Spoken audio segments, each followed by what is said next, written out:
मौला अली मुश्किल कुशा हैदर कर्रार का मुझे वाकया याद आता है। मौला अली ताजदारे विलायत शेर खुदा से किसी ने कहा, या अली ऐ मुश्किल कुशा, एक शेर जंगल का मुझे राह में परेशान करता है, अली कुछ बताइए। मौला अली ने फरमाया, ये मेरी अंगूठी ले, इसको अपने साथ में रख ले। जब तुझे इस बार जंगल में वो शेर मिले, वो शेर नजर आए, तो उसको अंगूठी दिखाना और उसको कह देना कि ये अंगूठी अली इब्ने अबी तालिब की है। कह देना ये शेर खुदा की अंगूठी है। वो शख्स अंगूठी लेकर चला गया।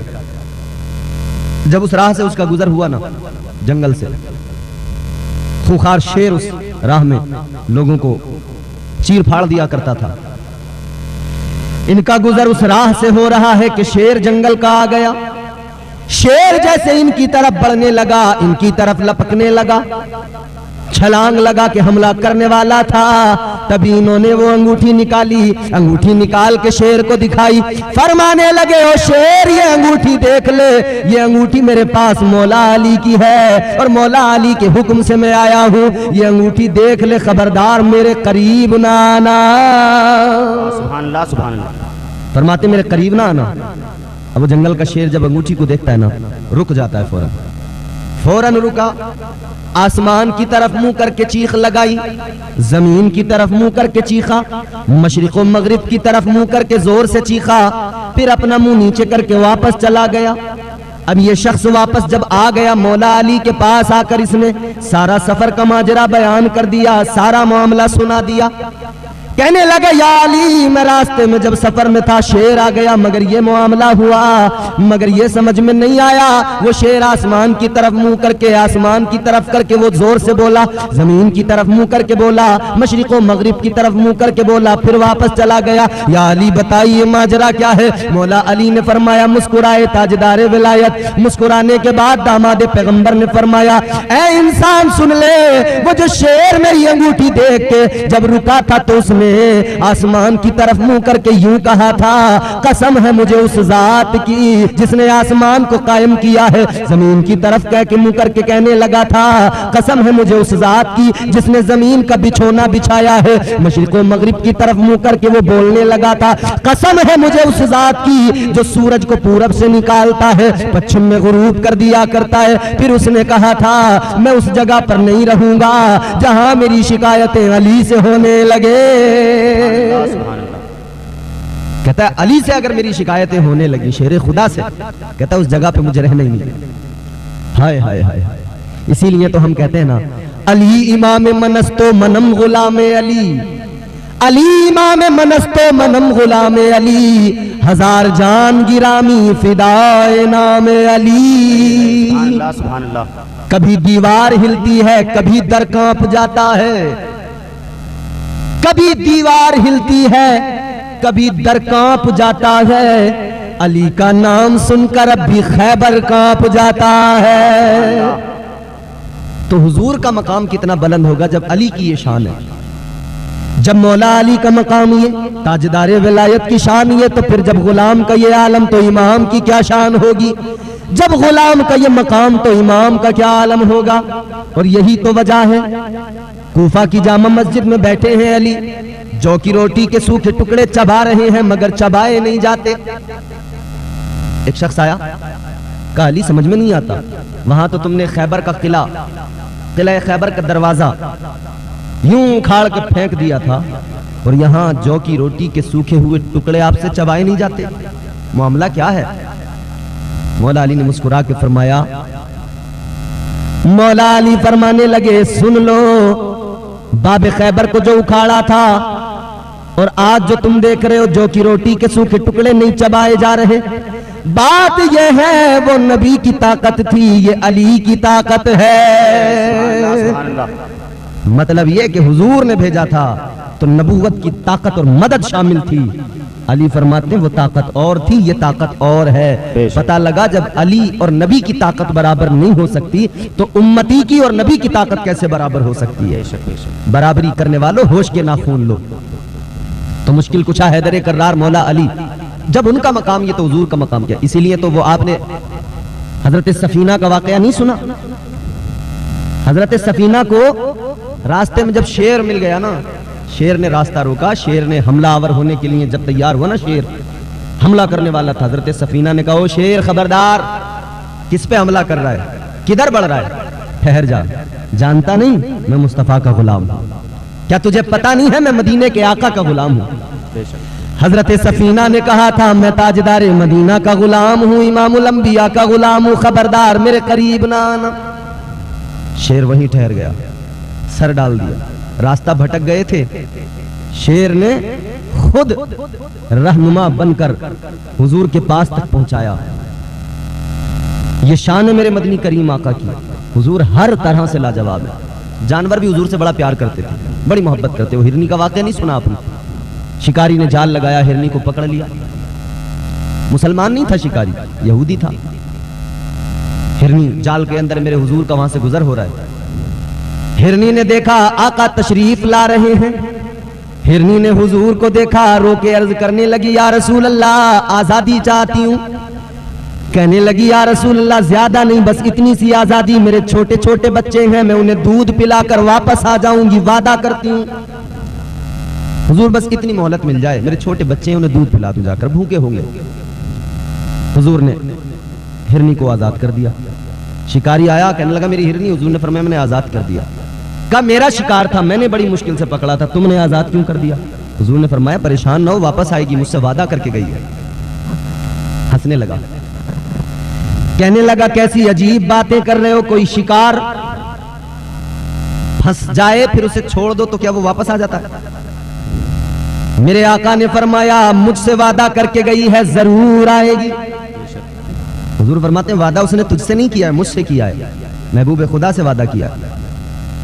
ताजदार मदीना ने फरमाया मुझसे वादा करके गई है, जरूर आएगी, बेफिक्र हो जा, परेशान न हो।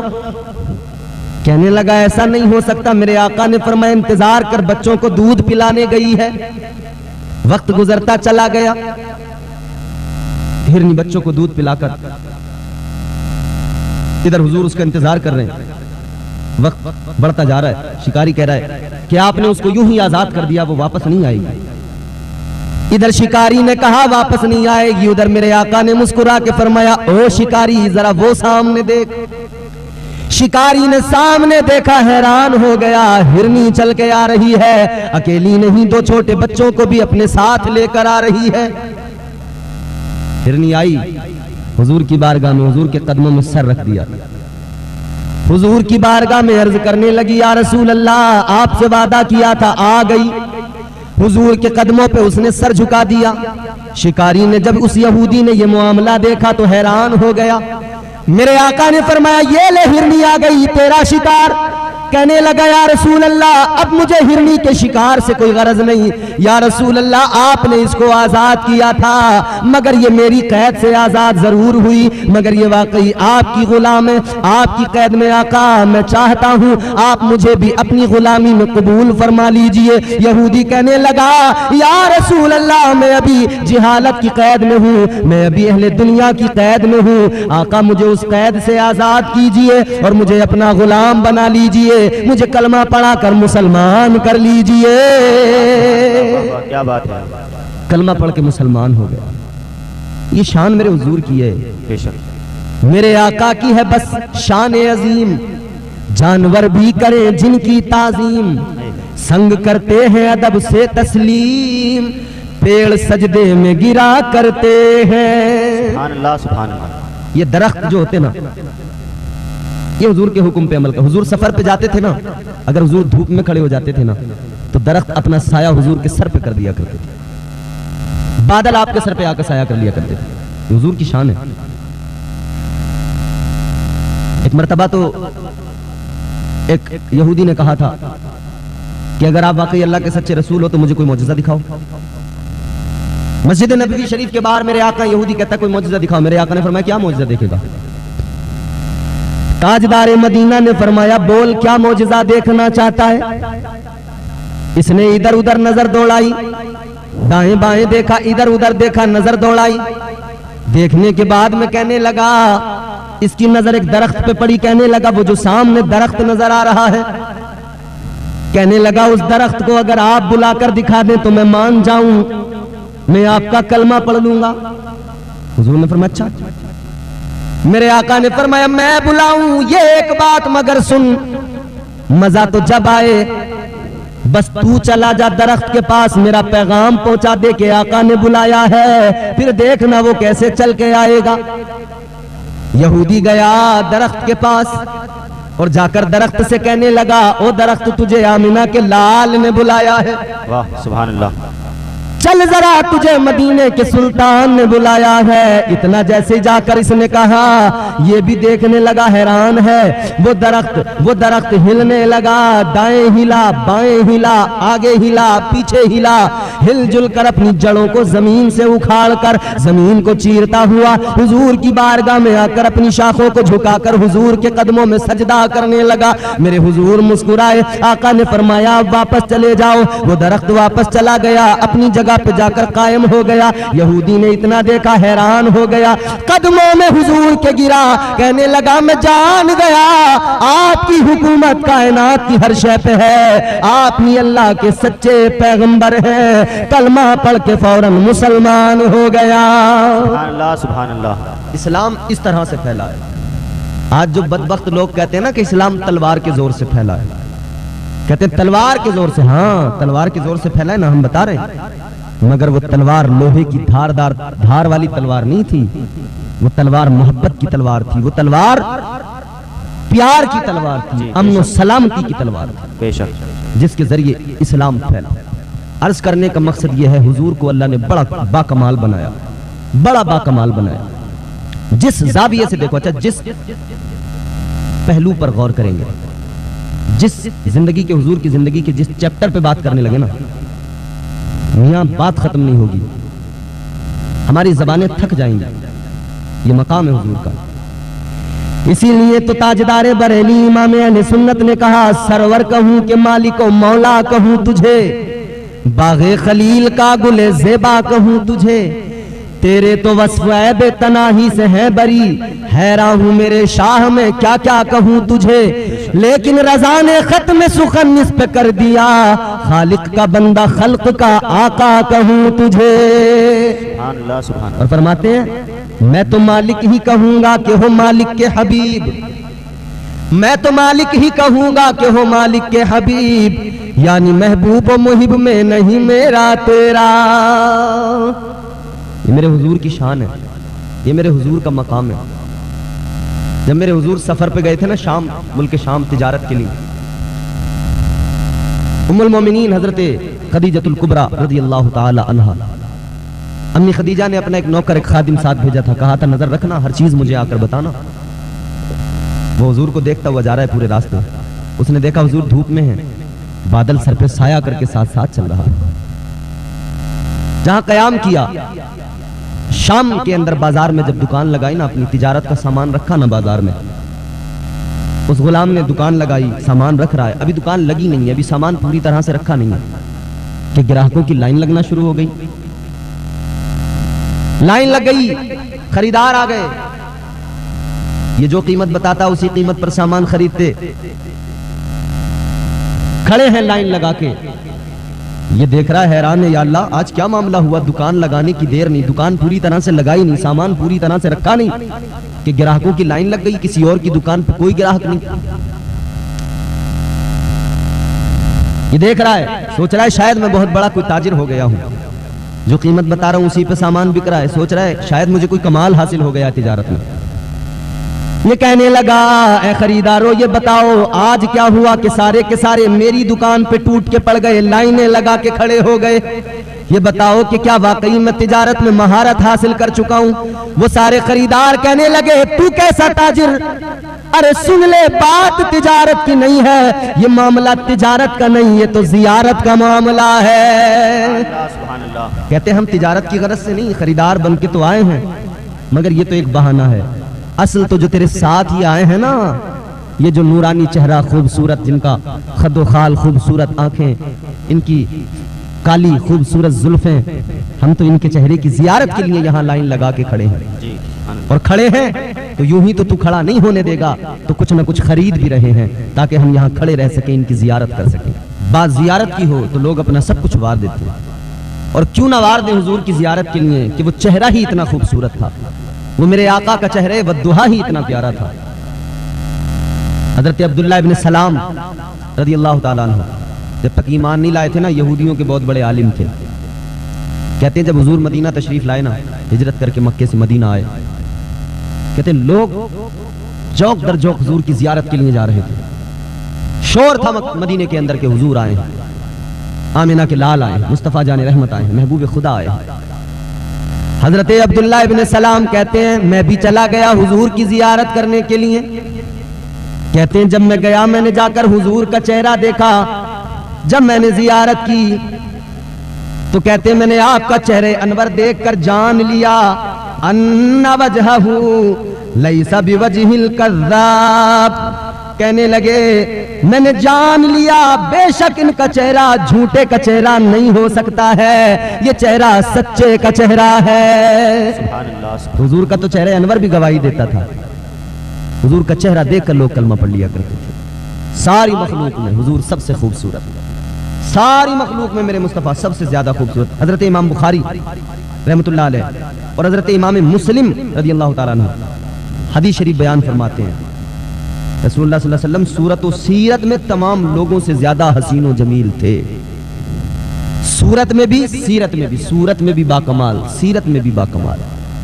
सुबह तैबा में हुई बट्टा है बाड़ा नूर का, सदका लेने नूर का आया है तारा नूर का। मैं गदा तू बादशाह भर दे पियाला नूर का, नूर दिन दूना तेरा दे डाल सदका नूर का। तो वो नूरी चेहरा हुजूर का, और कैसा चेहरा हुजूर का है। एक हदीस में आपको सुना रहा हूं, मेराज की रात है, अल्लाह ने फरिश्तों को हुक्म दिया, बुलबुल सिदरा को जनाब जिब्राइल अमीन को हुक्म दिया, जाओ जिब्राइल मेरे महबूब को लेकर आओ, मुलाकात का मामला है, महबूब से मुलाकात करनी है। बुलबुल सिदरा फरिश्तों की फौज लेकर जमीन पर आ गए। ताइरे सिदरा जनाबे जिब्राइल अमीन जब जमीन पर आए तो क्या देखा, जमीन पर अंधेरा, जमीन पर तारीकी। तो बुलबुल सिदरा ने फरिश्तों से कहा फरिश्तों जमीन पर तो अंधेरा है, जी क्या करें? का नूर की कंदीलें जलाओ, नूर की मशालें रोशन कर दो। फरिश्ते नूर की कंदीलें जलाने लगे, नूर की मशालें रोशन करने लगे। परवरदिगार ने फरमाया जिब्राइल मैंने भेजा था महबूब को लेकर आओ इसलिए, लेकिन तुम क्या करने लगे? अर्ज करते हैं मौला जमीन पर अंधेरा, तारीकी ही तारीकी है इसलिए उजाले का एहतमाम हो रहा है। या अल्लाह जमीन पर अंधेरा है इसलिए जमीन पर नूरी कंदीलें जलाकर उजाला किया जा रहा है। परवरदिगार आलम ने फरमाया ऐ जिब्राइल नूर की कंदीलें जलाने की जरूरत नहीं है, नूर की मशालें जलाने की जरूरत नहीं है। अल्लाह ने फरमाया सुनो मैंने अपने महबूब को वो हुस्न अता किया है, वो जमाल अता किया है, वो नूरी खूबसूरत चेहरा मेरे महबूब का है कि मैंने अपने महबूब के हुस्न को अपनी सिफात के 70,000 पर्दों से छुपा के रखा है। ऐ जिब्राइल मेरे महबूब के चेहरे से एक पर्दा हटा दो, ये सारी कायनात खुद ब खुद रोशन हो जाएगी। सुभान अल्लाह। कहते एक चेहरा एक पर्दा सिर्फ मेरे महबूब के चेहरे से हटा दो, ये सारी कायनात खुद ब खुद रोशन हो जाएगी। वो चेहरा है मेरे हुजूर का, वो चेहरा जिसने देखा ईमान की हालत में उसी को अल्लाह ने सहाबियत का मर्तबा अता फरमा दिया। जिसने हुजूर का वो मुबारक वो मुकद्दस वो हसीन वो जमील वो प्यारा वो चेहरा देख लिया जिसके बारे में कुरान ने कहा वद्दुहा, चेहरे वद्दुहा को जिसने देख लिया सहाबी बन गया। और क्या मकाम मिल गया? कोई हबश का रहने वाला था, हबशा का रहने वाला था, रंग उसका काला था, गुलाम था, मगर जब सहाबियत के मर्तबे पे पहुंचा तो उम्मत का इमाम बन गया। कोई फारस का रहने वाला था मगर उम्मत का इमाम आका बन गया। कोई रोम से चल के आया था मगर मरातिब अता कर दिए गए हुजूर की बारगाह में। हुजूर की बारगाह में जो आया हुजूर की जियारत की ईमान की आंखों से और ईमान के साथ दुनिया से रुखसत हुए, मर्तबा सहाबियत का मिल गया। और सहाबी की शान फरमाया गया कि बड़े से बड़ा गौस कुतुब अब्दाल वली कलंदर, बड़े से बड़ा कुतुब हो गौस हो मगर हुजूर के एक अदना सहाबी के बराबर नहीं हो सकता है। एक अदना सहाबी के बराबर, एक अदना सहाबी के बराबर। जब बड़े से बड़ा गौस कुतुब नहीं हो सकता तो आम आदमी सहाबी के बराबर कैसे हो सकता है? और जब आम इंसान सहाबी के बराबर नहीं हो सकता तो फिर गैरत कहां मर गई बेवकूफो? हुजूर से बराबरी का दावा कैसा? हुजूर के बराबर कोई क्या हो सकता है? मगर गैरत मर गई ना। कहते हुजूर हमारी तरह, हुजूर हमारी तरह, बड़े भाई की तरह है। अच्छा, अगर तुम ये कहते हो कि हमारी तरह है हुजूर, तो किस लिए कहेंगे दो पैर हमारे, दो हाथ हमारे, दो पैर हुजूर के, दो हाथ हुजूर के, दो आंखें हमारी, दो आंखें हुजूर की। अच्छा, ये पैमाना रखा है तुमने? बराबरी का पैमाना अगर ये है तो सुनो, दो आंखें तुम्हारी, दो आंखें कुत्ते की, तो करो कुत्ते से बराबरी। क्या तुम कुत्ते हो? अगर दो आंखें होने पर तुम कहते हो कि बराबर, तो कुत्ते की भी दो ही आंखें हैं। जी बेशक। अगर तुम कहते दो कान हमारे, दो कान हुजूर के इसलिए बराबर, तो दो कान तुम्हारे, दो ही कान खंजीर के, तो तुम उसकी बराबर। बेशक बेशक। अपने ऊपर जब बात आएगी तो उछल जाएंगे।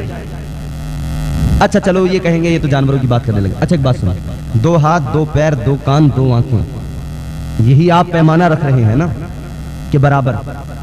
तो सुनो, दो हाथ अबू जहल के, दो पैर अबू जहल के, दो आंखें, दो कान।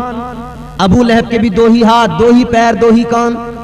तो फिर कहो कि अबू जहल तुम्हारा भाई, फिर कहो कि अबू लहब तुम्हारा भाई। अगर बराबरी का भाई होने का मेयार तुमने इसको रखा है तो फिर अबू जहल भी तुम्हारा भाई, अबू लहब भी तुम्हारा भाई, उतबा भी तुम्हारा भाई, उतैबा भी तुम्हारा भाई, शैबा भी तुम्हारा भाई। अब उछल जाएंगे। तुमने तो मेयार ये बनाया ना, हमने मेयार वो बनाया जो हमें अल्लाह ने दिया है पैमाना। और वो कौन सा पैमाना? कायनात में सबसे अफजल, सबसे आला अगर कोई है तो वो मदीने का सुल्तान है, वो हम गुलामों का आका है। बेशक। उनके जैसा कोई कौनैन में आया ही नहीं, उनके जैसा कोई कौनैन में आया ही नहीं, आता भी कैसे जब अल्लाह ने बनाया ही नहीं। वाह वाह, सुभान अल्लाह सुभान अल्लाह। अच्छा अजीब बात है, हुजूर की तारीफ तो खैर भी करते हैं, मगर ये बदबख्त कैसे? एक काफिर, एक गैर मुस्लिम, उसने क्या कहा जानते हो के तैबा से जो ये मस्त हवा आती है, हम मरीजों के लिए बुए शिफा लाती है। वाह सुभान अल्लाह। एक हिंदू कह रहा है, एक हिंदू, हो के तैबा से जो ये मस्त हवा आती है, हम मरीजों के लिए बुए शिफा लाती है। कैसे मोमिन है जो आका को बशर कहते हैं, मैं तो हिंदू हूं मगर मुझको हया आती है। जीजाने गिरामी वकार, आज हमारे मुआशरे का हाल ये, जाहिर कुछ बातिन कुछ, मगर अल्लाह वालों का ऐसा नहीं। भले उनके जिस्म पर टाट का लिबास क्यों ना हो, मगर वो गुदड़ी के लाल होते थे। और हम तो इसीलिए कहते हैं, उजले कपड़ों में सिकंदर हो जरूरी तो नहीं, मैले कपड़ों में कलंदर भी तो हो सकता है। और चौथा मिसरा आएगा, आपकी ईमानदारी पे छोड़ता हूं, आप कैसा सुनेंगे। उजले कपड़ों में सिकंदर हो जरूरी तो नहीं, मैले कपड़ों में कलंदर भी तो हो सकता है। जिस भिखारी को हिकारत से पुकारा तूने, उसके कासे में समंदर भी तो हो सकता है। अंदर से अपने आप को साफ करो, अंदर से अपने आप को पाक करो। अल्लाह अकबर, जरा गौर फरमाइए अजीजाने गिरामी वकार। अब सबसे पहला तरीका सूफिया बयान फरमाते हैं, अपने बातिन को पाक करना है। सबसे पहला काम ये करो, हलाल खाना शुरू कर दो, हराम के लुकमों से बच जाओ, हराम के लुकमों से बच जाओ। अल्लाह अकबर। कुरान सुनो, अल्लाह ताला ने वाज़े ऐलान फरमाया, रब का कुरान कहता है, या अय्युहल्लज़ीना आमनू कुलू मिन तय्यिबाति बिमा रज़क़नाकुम। अल्लाह ताला का कुरान सिखाता है हलाल खाओ, पाक खाओ। अल्लाह ने पाक चीजें अता की, अल्लाह ने पाक जराए फराहम किए। पाक पाक पाक खाओ, अपने अंदर को अपने जाहिर के साथ अपने बातिन को भी पाक करो। जाहिर अलग बातिन अलग, इसमें खसारा है मेरे भाइयों। अपनी रोजियों को पाक कर लो। आज जो बड़े मजे के साथ में लोग झूठ फरेब के कारोबार चला रहे हैं, आज जो बड़े मजे के साथ में लोग एक दूसरे को धोखा दिए जा रहे हैं, फ्रॉड किए जा रहे हैं, कोई सट्टा लगा रहा है, कोई जुआ खेल रहा है, शॉर्टकट मार के अमीर बनने की तरकीबें, कोई रातों रात खजाने निकालना चाहता है, कोई लॉटरी का नंबर लग जाए अमीर बन जाऊं, ये ख्याल देख रहा है। याद रखना, ये सब ख्याल निकालो, रोजी तलाश करो, तुम निकलो, अल्लाह निगहबान है, तुम मेहनत करो, राज़िक परवरदिगार है, हलाल रोजी की तलाश में निकलो, देने वाला परवरदिगार है। अल्लाह ताला ने कुरान में ऐलान फरमा दिया, फ़इज़ा क़ुदियतिस सलातु फ़ंतशिरू फ़िल अर्ज़ि वब्तगू मिन फ़ज़लिल्लाह। अल्लाह ताला ने फरमाया, ऐ मेरे बंदो, मेरी बारगाह में सर झुकाओ, नमाज अदा करो, फिर जमीन में फैल जाओ, अल्लाह का फजल तलाश करो। मुफस्सिरीन फरमाते हैं ये अल्लाह का फजल तलाश करने से मुराद किया, फरमाते हैं तुम नमाज फजर पढ़ो, अपने घर से निकल जाओ और हलाल रोजियां तलाश करो। हलाल खाओ, हलाल अपने बच्चों को खिलाओ। मगर साहब मसला यह है कि बिरयानी पे लट्टू हो गई हमारी कौम। मौलाना अनीसुर रहमान साहब, हमारे यहाँ एक जोड़ हुआ, ज्यादा समझाने की जरूरत नहीं है, वजाहत की। साहब इधर उधर से जाने कहां कहां से लोग आए, बड़े साथी इकट्ठे हुए और उन साथियों ने मिल मिला के लंबे चावलों की बिरयानी बनाई। मुफ्ती साहब क़िबला बिरयानी की खुशबुएं, खेतों में पिंडाल लगे थे, बड़े बड़े टेंट लगे थे, गांव गांव घूम के लोग कह रहे थे चलो बिरयानी मिलेगी, चलो बिरयानी मिलेगी, चलो बिरयानी मिलेगी। कई सुन्नी मुसलमान अरे बोले खा लो बिरयानी, क्या हो गया, कुछ नहीं होता, खाओ पियो मौज लो ऐश करो। आजकल लोग सोचते हैं क्या हो रहा है, कोई इसकी प्लेट से हमारी प्लेट में थोड़ी आ रहा है, इसका अकीदा। बिरयानी पे फिसल गए। यूसुफ भाई किधर गए हैंगे? माशाल्लाह।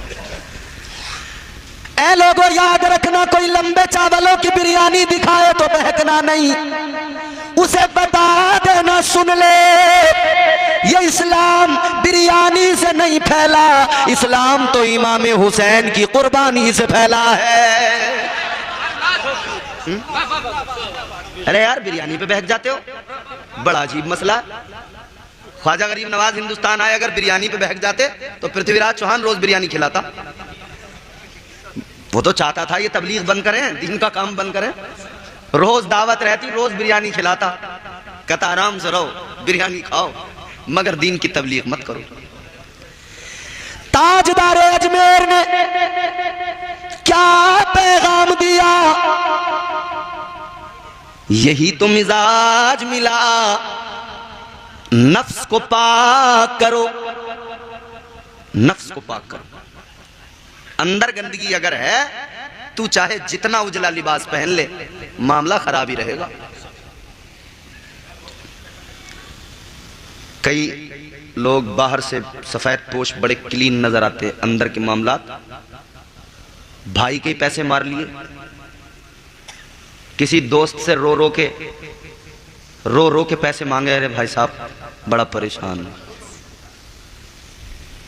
बच्चों को खाने के लिए भी कुछ नहीं है, बड़ी तंगी है, कुछ मदद कर दो, उधार दे दो कर्जे हसना के तौर पे, ले लिया फिर देने का नाम नहीं। यानी पहले रो के लेता है, फिर बाद में उसे रुलाता है, फिर वो रो के कहता है भैया यार मेरे पैसे दे दे, तो जवाब क्या होता है, दे देंगे, कहीं भागे जा रहे हैं हम यहां से, दे देंगे दे देंगे दे देंगे दे देंगे कहते कहते मर गए, दुनिया से चले गए। यहां नहीं दे पाए मगर वहां के लिए अपने गले में आफत का फंदा डाल लिया। यहां देना आसान था, वहां देना बड़ा मुश्किल है।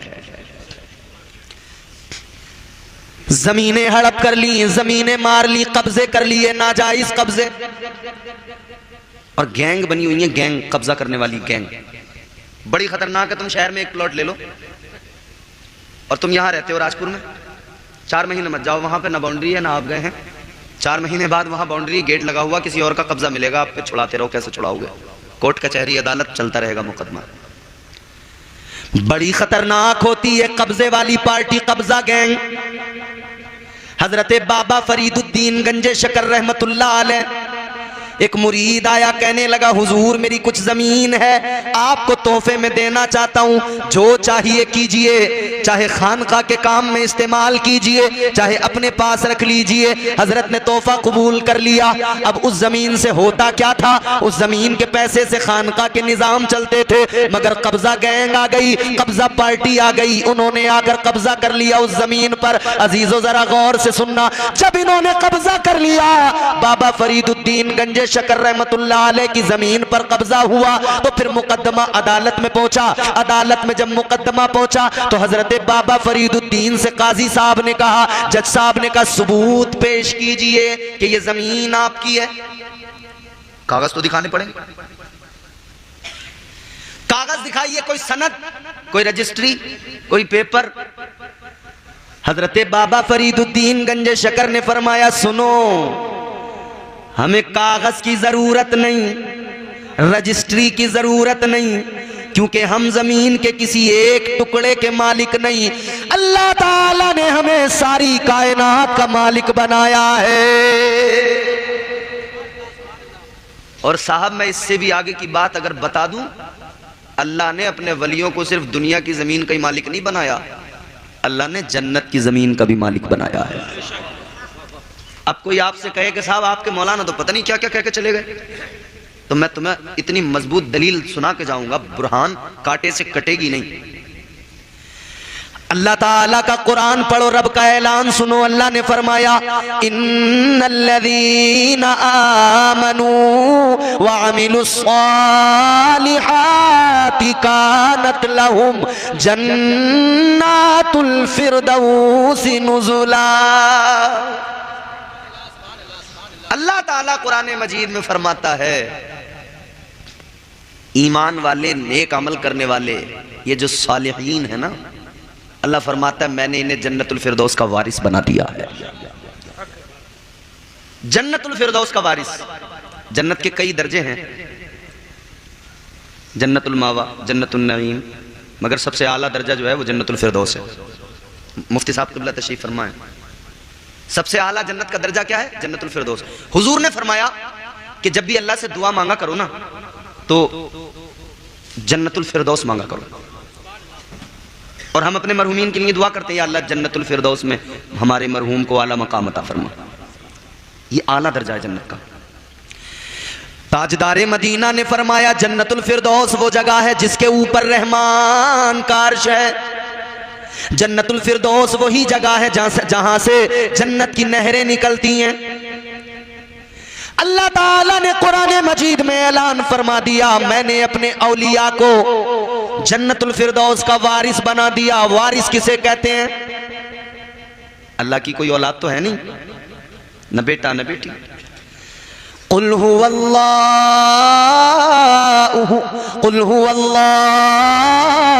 अहद अल्लाहु समद लम यलिद वलम यूलद वलम यकुल लहू कुफुवन अहद। कह दो वो अल्लाह एक है, बेनियाज है, ना उससे कोई पैदा, ना वो किसी से पैदा, ना वो किसी की औलाद, ना उसकी कोई औलाद। यहां औलाद वारिस बनती है ना, अल्लाह की कोई औलाद नहीं, तो अल्लाह ताला ने अपनी जन्नत का वारिस औलिया को बना दिया। और जो वारिस होता है आप जानते हैं वो मालिक होता है। विरासत में जो मिलता है फिर उस पर मालिकाना हक होता है। सैयद साहब क़िबला वो चाहे तो रखे, चाहे तो बेचे, चाहे तो फ्री में बांटे, वो तो मालिक है। ऐ लोगों, यही तो वजह है इमाम हुसैन जन्नत के मालिक हैं। जिसे चाहे जब चाहे यूं ही अता कर दे, यूं ही जन्नती बना दे। और तारीख ने देखा, अल्लाह ने जिन्हें वारिस बनाया वो चाहते हैं तो यूं ही दे देते हैं, चाहते हैं तो बेच देते हैं। दजला के किनारे पे बैठकर एक कलंदर जिसका नाम हजरत बहलोल दाना रेत के घरौंदे बनाकर दजला के किनारे बादशाह की बीवी को जन्नत के जो महल बेच रहा था, कौन था? उसी जन्नत का वारिस था। ऐसे ही थोड़ी बेची जा रही थी जन्नत, अल्लाह ने वारिस बनाया है तो बेच रहे थे, उनका अपना माल है, बेचे या ऐसे ही दे दे। मेरे इमाम फरमाते हैं तुझसे और जन्नत से क्या मतलब, तुझसे और जन्नत से क्या मतलब। वहां भी दूर हो, हम रसूल अल्लाह के, जन्नत रसूल अल्लाह की। और फरमाते तेरी दोजख से तो कुछ छीना नहीं, तू तो अपनी उस पर खुश रह, तेरी दोजख से तो कुछ छीना नहीं, खुल्द में पहुंचा रजा फिर तुझको क्या। भैया हमारी जन्नत, हमारे वारिस, हमारे पास मालिक, हमारा मामला है, तू क्यों परेशान है। हम कभी ख्वाजा के आस्ताने पे जाकर ख्वाजा को फरियाद सुना देंगे, वहां से काम हो जाएगा। कभी गौसे पाक की बारगाह में उनको वसीला बना लेंगे, वहां से काम हो जाएगा। हमारे पास बड़े रास्ते हैं, तू सोच, तेरे पास नहीं है रास्ते, तेरा बड़ा मामला खराब है। जहन करीब कीजिए, बात क्या चल रही थी जरा गौर से सुनिए। अब भाई फरमाते हैं हजरत बाबा फरीदुद्दीन के हम तो पूरी दुनिया की जमीन के मालिक हैं, हमें क्या कागज की जरूरत। जज साहब बोले कि बात तो आपकी सही है, मगर हजरत ये अदालत है और अदालत में तो सबूत चाहिए, तो यहां तो कुछ ना कुछ आपको दिखाना पड़ेगा, या कोई गवाह हो। आपने फरमाया गवाह भी कोई नहीं है, कागज भी कोई नहीं है, अब बताओ जज साहब। जज साहब बोले अगर ऐसा नहीं है तो फैसला तो जाहिर है उसके हक में जाएगा जिसने कब्जा कर रखा है। अब आपको लुत्फ आएगा, बात सुनिए। आपको समझ में आ रहा है, समझ में आ रहा है ना। हजरत बाबा फरीदुद्दीन ने फरमाया जज साहब अगर बात गवाहों की है, अगर बात सबूत की है, गवाहों की है, फरमाने लगे, फिर मैं ऐसों को क्यों गवाह बनाऊं जो वक्त पे झूठ बोल देते हैं, गवाहियां जिनकी बिक जाती हैं। फरमाने लगे जज साहब अगर गवाही की बात है तो मैं कोई आदमी, कोई इंसान अपनी गवाही के लिए नहीं लाऊंगा, बल्कि इतना कर सकता हूं, अगर आप चाहें तो वो जमीन जिसको लेकर ये सारा मामला है, वो जमीन गवाही दे देगी कि उस जमीन का मालिक कौन है।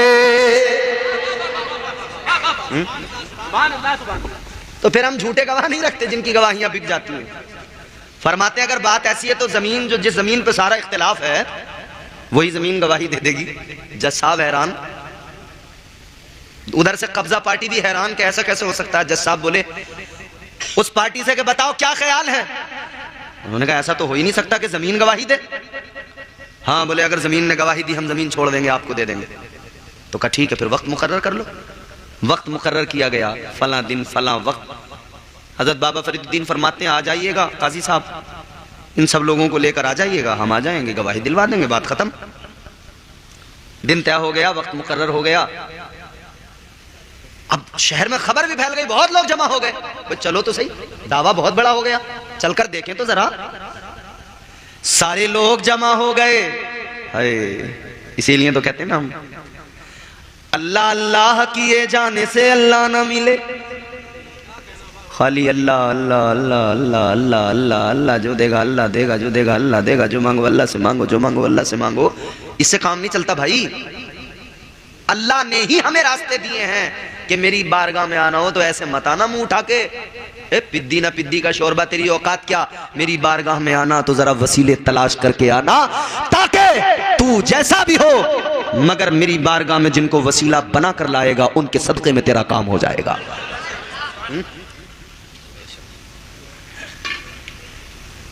अच्छा, अजीब मामला है। हाथ में तस्बीह, दाना बराबर चल रहा है तस्बीह का, अल्लाह अल्लाह अल्लाह अल्लाह, और इधर दुकान पे बैठे हैं, 1000 रुपए का सूट था और वहीं झूठ बोल के कारोबार भी हो रहा है, साथ में तस्बीह भी चल रही है, अल्लाह अल्लाह अल्लाह अल्लाह। और अब नया स्टाइल निकला है लोगों का तस्बीह का, वो तस्बीह हाथ में होती है, हाथ दोनों पीछे होते हैं। ये कौन सा नया तरीका तस्बीह पढ़ने का निकाला है? चलते जा रहे हैं रास्ते में, हाथ पीछे है, तस्बीह पीछे चल रही है, दाने। तस्बीह देखकर मरऊब न हो ना किसी की। ये देखना अकीदा भी दुरुस्त है या नहीं है। बात तो हम सारी वही कर रहे हैं, अंदर का मामला खराब है, जाहिर कुछ है, बातिन कुछ है। अल्लाह अल्लाह किए जाने से अल्लाह ना मिले, अल्लाह अल्लाह किए जाने से अल्लाह ना मिले। अल्लाह वाले हैं जो अल्लाह से मिला देते हैं। वली के कुर्ब से कुर्बे हुजूर मिलता है, वली के कुर्ब से कुर्बे हुजूर मिलता है। वली के इश्क का बदला जरूर मिलता है। वक्त तय हो गया, टाइम फिक्स हो गया। हजरत बाबा फरीदुद्दीन ने कहा ठीक है, आ जाना, जमीन से गवाही दिलवा देंगे। अल्लाह अल्लाह सारे शहर में चर्चा हो गया, लोग कसीर तादाद में आए। वक्त मुकर्ररा पर पहुंच गए, काजी साहब भी आ गए, बाकी लोग भी आ गए। हजरत बाबा फरीदुद्दीन भी चल पड़े, आप भी उधर जा रहे हैं, सब आ गए। सबके बाद में हजरत पहुंचे। हजरत जब पहुंचे तो काजी साहब ने कहा, अल्लाह वाले, बाबा फरीदुद्दीन आ गए, वक्त वही है जो तय किया गया था, चलिए जरा जमीन से गवाही दिलवाइए। जमीन अगर गवाही दे दे तो जमीन के मालिक आप हो जाएंगे। अल्लाह वाले ने फरमाया ठीक है काजी साहब, लेकिन उसमें मैं क्या करूं, मुझे क्या पड़ी है ज्यादा, मुझे न जमीन की कोई खास जरूरत है, न मुझे जमीन से कोई लगाव है, न मुझे मालो दौलत की कोई तमन्ना है। ए काजी साहब, अगर आपको मामला सुलझाना है तो आप ही जाइए, जमीन के उस टुकड़े से कहिए जिसको लेकर सारा मामला है, जिसका मुकद्दमा है, आप जाकर कह दीजिए, आप जाकर बोल दीजिए, जमीन बता दे तेरा मालिक कौन है। अल्लाह अल्लाह, काजी साहब हैरान, अल्लाह अकबर, आगे बढ़े। काजी साहब उस जमीन पे जाकर खड़े हुए और जाकर कहने लगे, ए जमीन बता तेरा मालिक कौन है। जमीन के जर्रे जर्रे से आवाज आई, मेरा मालिकाना हक जो मुझ पर है वो किसी का नहीं, अल्लाह ने मालिक फरीदुद्दीन को बनाया है। अब भैया अल्लाह वाले तो जमीन से गवाही दिलवा के मामला क्लियर कर लिया करते थे, अब हम तो ऐसे हैं नहीं। हमारे यहाँ तो सालों साल लंबे खिंच जाते हैं मुकदमे, जिसने कब्जा कर लिया, फिर कोई मिल रही है आसानी से। यहाँ तो वही कानून है, जिसकी लाठी उसकी भैंस। तो ये जो फ्रॉड कर कर के लोग कमा रहे हैं, फिर खुद खा रहे हैं, औलादों को खिला रहे हैं, जान लीजिए ये 2 नंबर के पैसे। इधर तो मजाक कर रहे हो, समझ रहे हो बड़ा मजा आ रहा है, मगर कब्र में भी जाना है, बहुत ठुकाई होगी। आखिरत में हिसाब देना है, अल्लाह को मुंह दिखाना है। कर ले जो करना है, आखिर मौत है, एक दिन मरना है, आखिर मौत है। हुए नामवर बेनिशां कैसे कैसे, जमी खा गई नौजवान कैसे कैसे। यही पैगाम याद रखिए, जिंदगी इतने सलीके से गुजारी जाए, जिंदगी इतने सलीके से गुजारी जाए, जैसे चादर कोई कांटों से उतारी जाए। तो हलाल खाइए, हराम से बचिए। हुजूर फरमाते जो हराम खाता है ना और फिर अल्लाह से दुआ करता है, उसकी दुआ कबूल नहीं होती। हराम से बचिए। एक तो वो जो 2 नंबर का पैसा कमा के उससे खाया, बच्चों को खिलाया, और एक वो भी कि जानते हो इसके पास 2 नंबर का है, ये सूद का काम करता है, ये चोरी करता है, फिर भी उसके यहां जाके मजे से खा रहे हो। पकड़ यहां भी होगी जब तुझे पता है कि ये सूद का कारोबार करता है, इसकी कमाई हराम है, तो तू उसके यहां जाकर खाएगा तो तुझे हिसाब देना पड़ेगा। और इसी तरह से बदअकीदों के यहां जाके खाना या उन्हें बुला के खिलाना।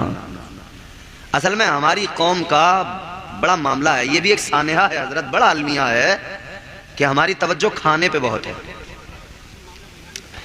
खाने पे इतनी तवज्जो है, बच्चा पैदा हुआ तब खाना, छठी छिल्ला तब खाना, अकीका उसमें खाना। अच्छा जी आगे बढ़ो, बच्चे की खतना मुसलमानी, उसमें खाना, दावतें चल रही हैं। हर साल बर्थडे, उसमें खाना। आगे बढ़ो, वो जवान हुआ, शादी का वक्त आया तो मंडे में खाना, शादी में खाना, कई दिन तक खाना ही खाना। फिर वो मर गया तो उस दिन खाना। तीसरा दिन आया, तीजे में खाना, दावतें चल रही हैं। 10वें में खाना, 20वें में खाना, 40वें में खाना, बरसी में खाना, खाना ही खाना, जब देखो खाना। और फिर खाने में भी रंग बिरंगी खाना, अलग अलग क्वालिटी का खाना, अलग अलग तहजीबी सकाफतों वाला खाना। किसका कम खाना, किसका ज्यादा खाना, किसके ज्यादा आइटम वाला खाना है। कितना खाना।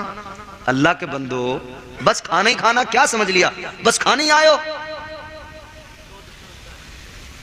ऐ मुसलमानों, याद रखो, जब आदमी ज्यादा खाता है तो सिस्टम गड़बड़ा जाता है। शादी में गए, देखा यार आइटम तो बहुत सारे हैं, इधर चाउमीन है, इधर टिक्की है, इधर गुलाब जामुन है, इधर गाजर का हलवा है, आगे बढ़े तो फ्राई है, उसके आगे बढ़े तो नहारी है, उसके आगे बढ़े तो मियाँ कबाब लगे हैं, उसके आगे बढ़े तो बिरयानी है। इतने आइटम देखे तो एक तरफ से जब शुरू किया तो पेट तो भर गया, मगर कह रहे हैं ये भी चेक करके देख लूं, ये भी चेक करके देख लूं, ये भी टेस्ट करके देख लूं। आखिर तक खाते गए, परत पे परत जमती गई, परत पे परत जमती गई। जब यहां तक बिल्कुल फुल हो गया ना मामला, अब सांस नहीं आ रहा सीधा। अब परेशान है, क्या करूं। अब तो उल्टे सीधे सांस है। नमाज का टाइम हुआ तो मस्जिद में भी आए तो सांस थोड़ी आ रहा था, सीधे बजल दिया आकर नियत बांधी, अल्लाहु अकबर, अल्हम्दुलिल्लाह रब्बिल आलमीन। सांस तो आ नहीं रहा ठीक से। तो देखो, ज्यादा खाने ने एक तो तुम्हें परेशानी में डाला, दूसरा इबादत का लुत्फ खत्म हो गया। और फिर गड़बड़ हुई अंदर, मशीन पे लोड ज्यादा डाल दिया, ओवरलोड जब कर दोगे तो वो गड़बड़ाई, फूड पॉइजनिंग हो गई। अब डॉक्टर साहब के पास, डॉक्टर साहब बड़ा मामला खराब है। क्या हो गया? कि पता नहीं, शादी से जब से आया हूं तब से ऐसा हो गया। डॉक्टर साहब दवाई दे रहे हैं, फिर दवाई खा रहे हैं। तो ज्यादा खाने ने बताओ फायदा पहुंचाया या नुकसान? बोलिए। नुकसान पहुंचाया। मतलब ज्यादा खाना सारी चीजों का लुत्फ खत्म कर देता है, इबादत का, यानी हर काम से रोक देता है आपको, हर काम से रोक देता है। ऐ लोगों, यही तो मसला है, कौम खाने में उलझ गई, बाकी कामों से रुक गई। खाने में इतना उलझे, पढ़ना पढ़ाना भी भूल गए, बच्चों को पढ़ाना भी भूल गए, खाली जहन हो गए, पेट भर गए। पेट तो बड़े बड़े हो गए, दिमाग खाली हो गए। काश खाने पे तवज्जो कम की होती, पढ़ने पढ़ाने पे ज्यादा की होती, तो पेट बड़े न होते, दिमाग बड़े होते, इल्म होता, इल्म से आशना हो जाते। और फिर कौम अपने बच्चों को, अपनी नस्लों को हम ऐसा बना देते कि वो दुनिया में जिधर जाते उनकी अजमतों के परचम बुलंद हो जाते।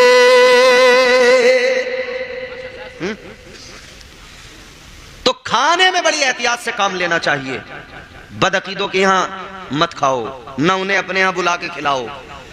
सीधा सादा उसूल है, ज्यादा उलझने की जरूरत नहीं। मुझसे एक साहब कहने लगे, अभी कल फोन आया, कल की बात है, फोन आया, कहने लगे कि साहब वो जावेद अख्तर साहब के साथ में खाना खाया उन्होंने, तो इसमें क्या गलत हो गया? अब आप समझ गए होंगे। शमाइल साहब ने बाद में बोले जावेद अख्तर साहब के साथ खाना खाया, तो क्या दिक्कत हो गई? मेरे भाई सीधा सा उसूल है, बस एक बात याद रखना, हम मुस्तफा जाने रहमत के दीवाने एक उसूल मानते हैं, एक उसूल फॉलो करते हैं। वो उसूल क्या है? बरेली के ताजदार ने फरमाया, उन्हें जाना, उन्हें माना, न रखा गैर से काम। मेरे आला हजरत ने मिजाज दिया, जो नबी का नहीं वो हमारा, उससे हमें गरज क्या, उससे हमें वास्ता क्या, उससे हमें काम क्या, जो मुस्तफा से ताल्लुक नहीं बनाता, मुस्तफा से जिसे प्यार नहीं। याद रखना, जो नबी का गुलाम है वो हमारा इमाम है, और जो नबी का नहीं वो हमारा नहीं। बस सीधा एक सिंपल सा उसूल है, आपके लिए ज्यादा उलझने की जरूरत ही नहीं है। आखिरी बातें अपनी गुफ्तगू की अब आप तक पहुंचाता हूं, जल्दी सुनिए, बात खत्म करते हैं। थके तो नहीं हो?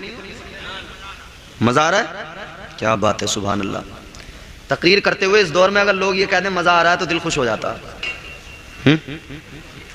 बड़े कम लोग मिलते हैं जो यार तकरीरें सुनते हैं। आजकल तो नाज शरीफ ज्यादा सुनते हैं लोग, है नहीं? अच्छा अच्छा अच्छा। तो आजकल तो हालात ये हैं कि लोग नाज शरीफें ज्यादा सुनते हैं। सुनना चाहिए, अच्छी बात है, हुजूर की नात है यार, बड़ा पुराना सिलसिला है ये नात का, नया सिलसिला नहीं है।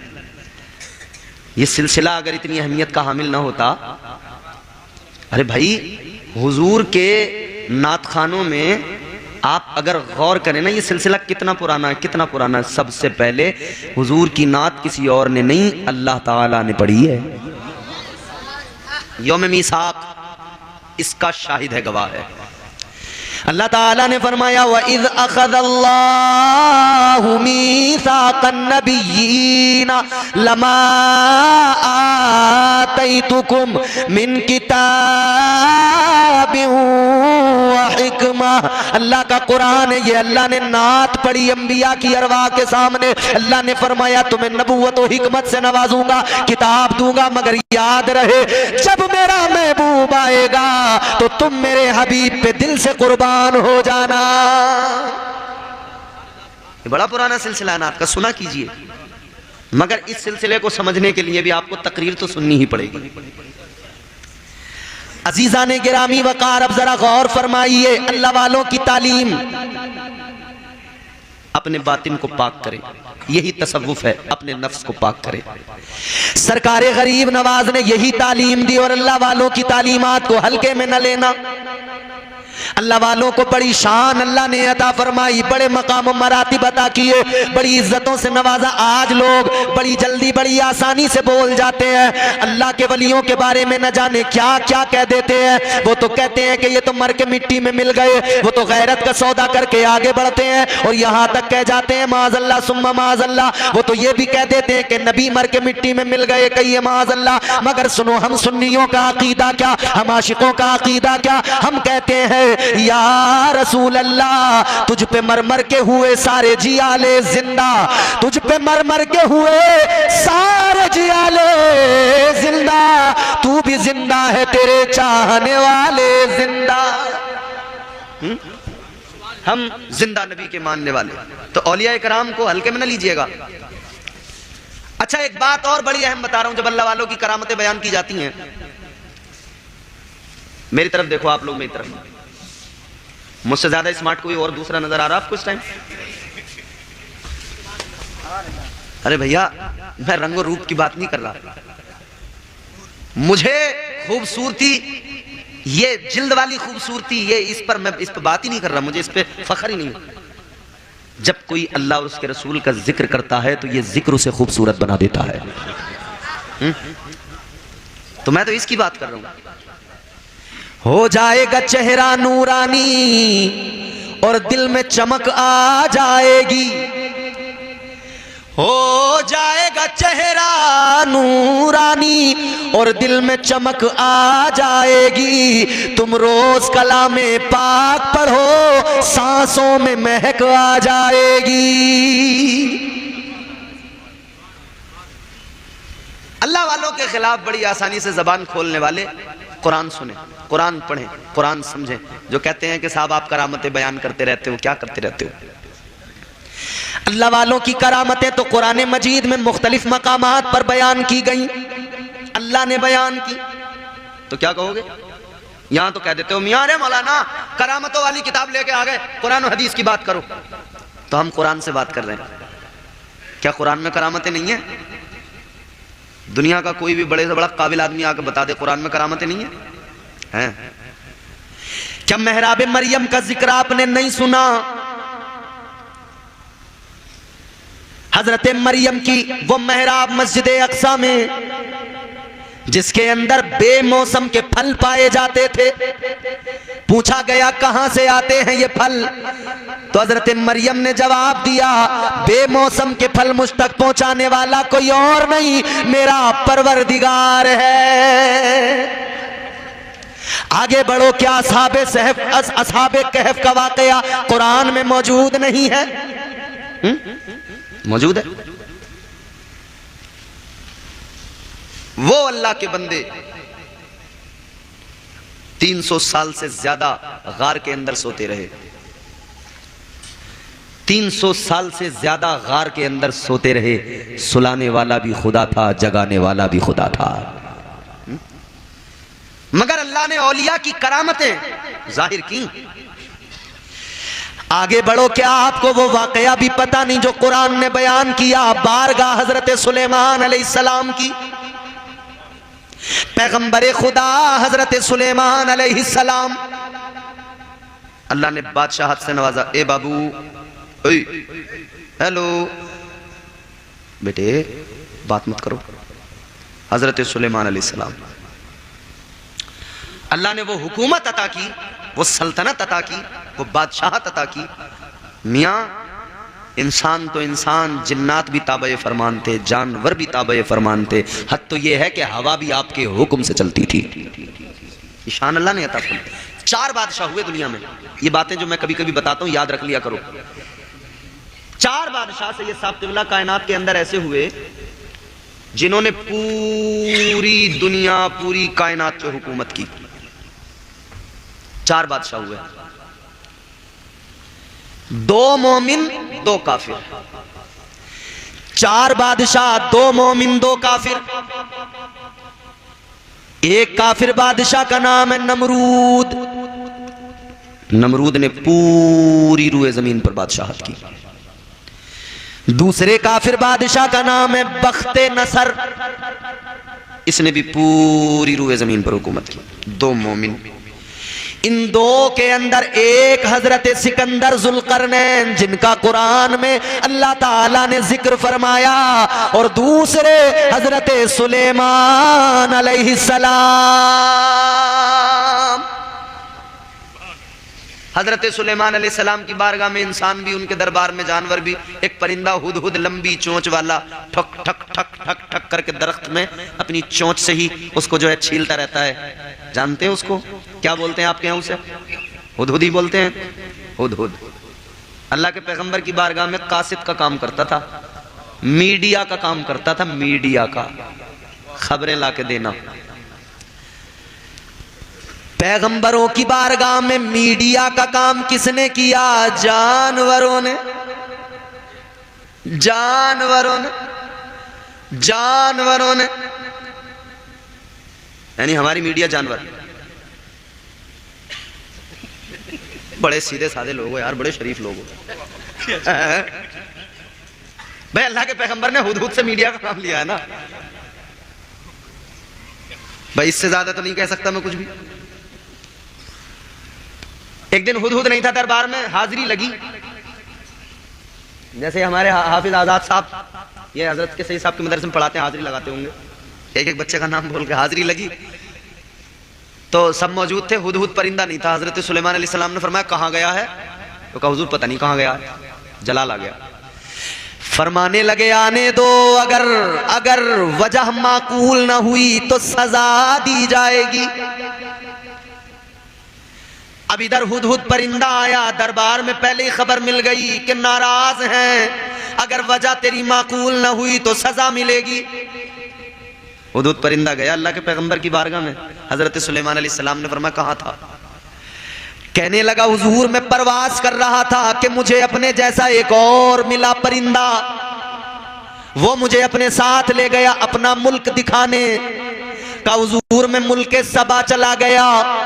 कहने लगा है पैगंबर खुदा, मैंने जब वहां जाके देखा, वहां पर हुकूमत करने वाला कोई मर्द नहीं बल्कि एक औरत है, नाम बिल्कीस है, मलिका बिल्कीस हुकूमत करती है। कहने लगा हुजूर मैंने तख्त देखा, बड़ा हसीन तख्त है, 2 मंजिला, बहुत अजीम शान तख्त है। कहने लगा हुजूर मुझे ख्याल आया ये तख्त और तख्त वाली सुलेमान अलैहिस्सलाम की बारगाह में होने चाहिए। अल्लाह अल्लाह इसने खबर ला के दे दी, मीडिया ने अपना काम कर दिया, खबर आ गई पैगंबर खुदा दरबार में है। आपने दरबारियों से फरमाया कौन है जो मेरे लिए वो तख्त लेके आएगा?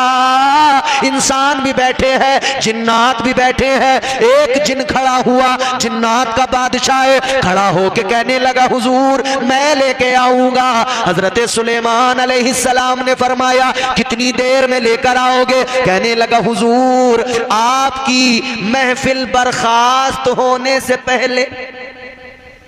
महफिल बर्खास्त होने से, जैसे अभी हम महफिल सजाए बैठे हैं, मौलाना अनीसुर रहमान साहब किसी को भेजे कि भैया महफिल बर्खास्त होने से पहले आ जाना,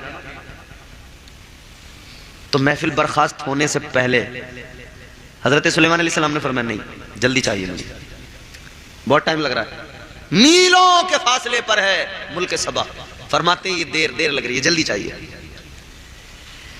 हजरत सुलेमान अलैहिस्सलाम ने फरमाया कोई और इससे ज्यादा जल्दी लाने वाला।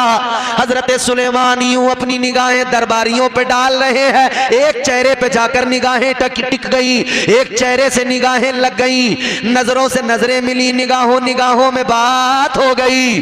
आवाज आई जी पैगंबर खुदा मैं इससे भी जल्दी लेके आऊंगा, मैं इससे जल्दी। आवाज किसकी थी? एक अल्लाह के वली की आवाज थी, हजरत आसिफ बिन बरकिया की आवाज थी।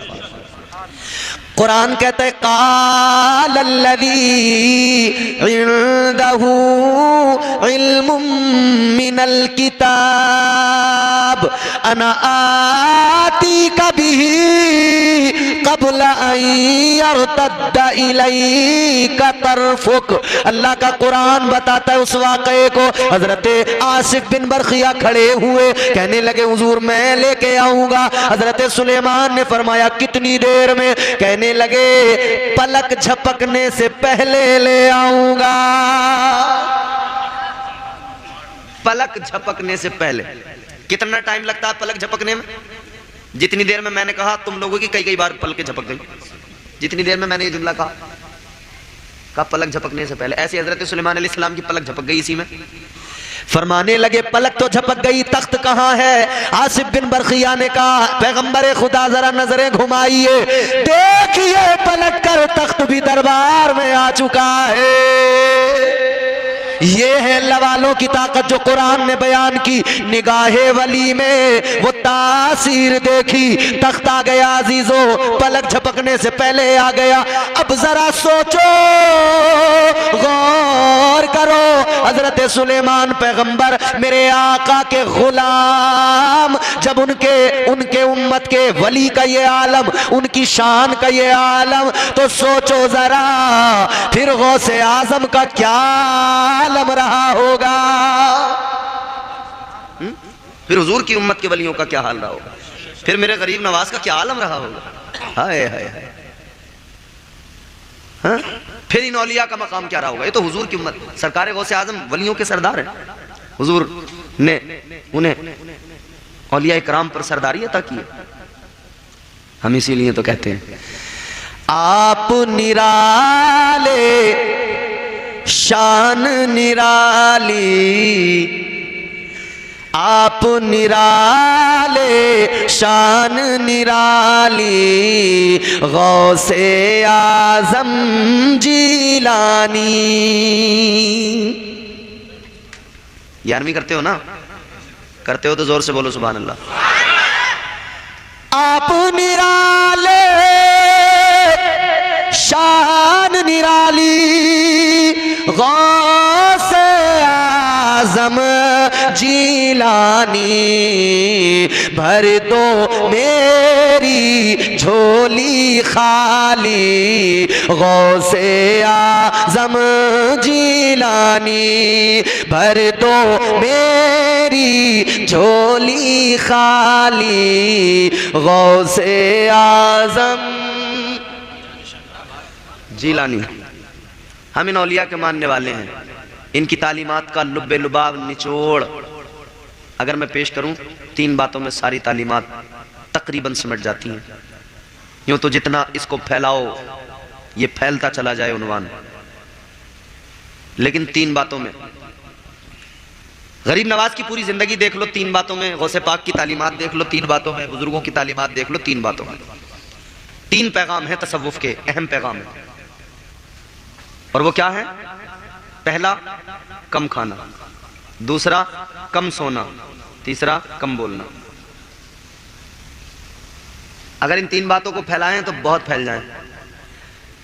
कम खाना, वो तो मैंने आपको बात बता दी। कम सोना, ये सोने का सिस्टम बड़ा खराब है हमारा आजकल। ये नई नस्ल, बड़े बड़े मोबाइल हाथ में, इंटरनेट है। पहले 1 GB में 1 महीना गुजरता था लोगों का शुरुआत में, वो भी 2G हुआ करता था। इंटरनेट खोला, व्हाट्सएप का मैसेज चेक किया और फौरन बंद कर दिया करता था आदमी इंटरनेट। हर जवान के हाथ में मोबाइल है, रात को कई घंटे गुजार देते मोबाइल में, सोते नहीं। फिर जब टाइम बहुत ज्यादा हो जाता तब सोते हैं, फिर सुबह में जल्दी उठते नहीं। बड़ी हालत खराब है। नेट चलाने वालों, इंटरनेट चलाने वालों, एक बात कहूंगा मैं आपसे। नेट किसे कहते हैं? नेट का माना क्या है? नेट पर ही सर्च कर लीजिएगा। अच्छा, नेट के नाम से कई चीजें हैं। जैसे फुटबॉल खेलते हैं तो वहां भी नेट लगा रहता है, गोल मारा पहुंचा नेट में। बैडमिंटन खेलते हैं तो बीच में नेट बांध लेते हैं। जी अरे हाँ ना, कुछ तो बोलो। घूर रहे हो, मुझे ऐसा लग रहा है कि पता नहीं किस फिराक में हो। वॉलीबॉल खेलते हैं तो वहां भी बीच में नेट लगा रहता है। नेट का माना होता है जाल। अच्छा, नेट के बहुत सारे इस्तेमाल हैं, मगर जो असल इस्तेमाल है वो बताऊं क्या है? नेट का असल इस्तेमाल ये था कि माहीगीर, मछलियां पकड़ने वाले, मछलियों का शिकार करने वाले, वो नेट को दरिया में डालते हैं, फिर मछलियां उसमें फंसती हैं, वो खींचते हैं, मछलियां आती हैं। देखा है? अब आप समझिएगा कि जब माहीगीर अपना जाल फेंकता है, बहुत समझना, उसने यूं जाल फेंका, अब खींचा तो उसमें क्या आया? मछलियां आई। लेकिन मछलियां ही नहीं आती, बल्कि साथ में कुछ गंदगी भी आती है। जो तालाब के अंदर, दरिया के अंदर कुछ गंदगी होती है, कचरा होता है, वो भी आ जाता है साथ में। तो वो क्या करता है? सही इस्तेमाल करना सीखो नेट का। वो क्या करता है? मछलियां निकालता है, अपने बर्तन में रखता है, अपने पास रखता है, और गंदगी को क्या करता है? फेंक देता है। क्या करता है? नेट का इस्तेमाल ये है। मछलियां निकाली, रख ली गंदगी को। अरे मेरे जवानों समझ लो, अब तो समझ लो, मोबाइल हाथ में, नेट चलाते हो, इसमें मछलियों के साथ साथ गंदगी भी आती है। अब तुम्हें गंदगी को फेंकना है, मछलियां पकड़नी है। मतलब साफ है, कुरान की तिलावत की आवाज इससे आए तो सुन लेना, नाते रसूल की आवाज आए तो सुन लेना, मुस्तफा की बातें हो, कोई बयान हो तो सुन लेना, और अगर गानों की आवाज आए फेंक देना, गंदी बातें होती हो फेंक देना, डांस मुजरे होते हो फेंक देना, गिलाजतों को दूर कर देना, काम की चीजें ले लेना। यही नेट का सही इस्तेमाल है। और नेट का इस्तेमाल अब इसी तरह से करना है आपको। ये जो स्टेटस लगाते हो ना, शादी में गए किसी की और वहां पे 50 सेल्फी एक साथ ली, अलग अलग पॉइंट पे 50-60, फिर उनमें से सुबह को बैठ के छांटी कितने फोटो सही हैं, जितने सही हैं वो रोके अपनी मर्जी के मुताबिक, बाकी डिलीट। अब एक एक फोटो रोजाना स्टेटस पे लगाया जा रहा है, रोजाना स्टेटस। आज का स्टेटस ये, फिर अगले दिन का स्टेटस ये। सुबह को सो के उठे, सैयद साहब आंखें चिपचिपाई हुई हैं, पूरी तरह खुल नहीं रही हैं, मगर सबसे पहले उठते ही हाथ बिस्तर पे कुछ तलाश करता है, और वो क्या चीज है? अरे बड़े समझदार हो, हाथ तलाश करता है मोबाइल। क्यों?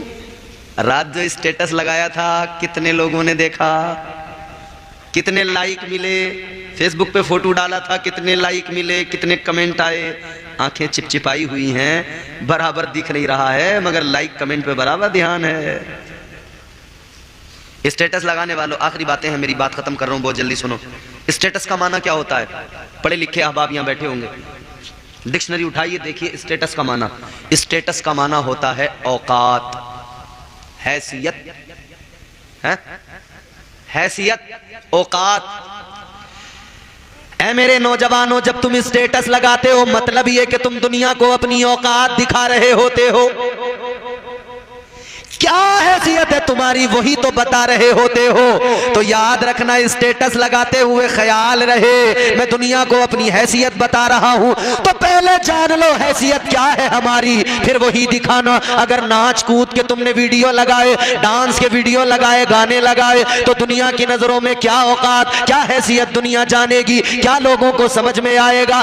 देखने वाला देख के कहेगा ये मगरिबी तहजीब का दिल दादा है, देख कर कहेगा ये तो कोई डांस पार्टी का मेंबर है, ये तो कोई नाचने वाली नचनिया है। याद रखना, तेरी मेरी हैसियत, मुसलमान की हैसियत ये नहीं कि तू नाचे और दुनिया को दिखाए। तेरी मेरी औकात, तेरी मेरी हैसियत क्या है? ऐ मेरे भाइयों, हमारी हैसियत ये है कि हम नबी के गुलाम हैं, ताजदार मदीना के उम्मती है, ये हमारी हैसियत है। हमारी हैसियत कुरान ने बताई है, हम बेहतरीन है। हमारी हैसियत अल्लाह ने बयान की है, तो वही हैसियत दुनिया को दिखाओ।